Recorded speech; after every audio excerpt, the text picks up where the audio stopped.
Assalamualaikum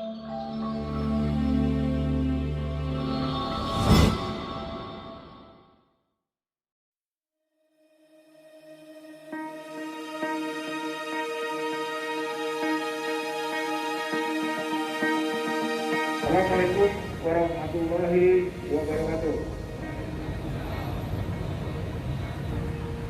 Yang saya hormati dan sama-sama kita banggakan, Ibu Wakapolres Tabes, para kabak.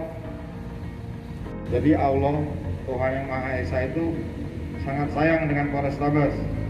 Yang pertama, kita dapat penghargaan yang paling bergengsi untuk masalah pelayanan publik, kategori pelayanan prima atau kategorinya A.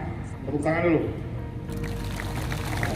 Nama Polrestabes Palembang jadi sejajar dengan polres-polres terbaik di negeri ini, yang dinilai adalah seluruh pelayanan publik, utamanya kemarin itu SIM dengan SKCK.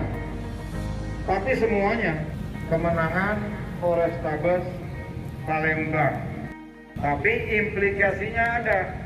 Implikasinya adalah kita harus terus prima. Saya tahu teman-teman kerja sudah bagus. Ke depan kita buktikan bahwa Polrestabes berintegritas untuk mencapai WBBM. Demikian, terima kasih. Wassalamualaikum warahmatullahi wabarakatuh.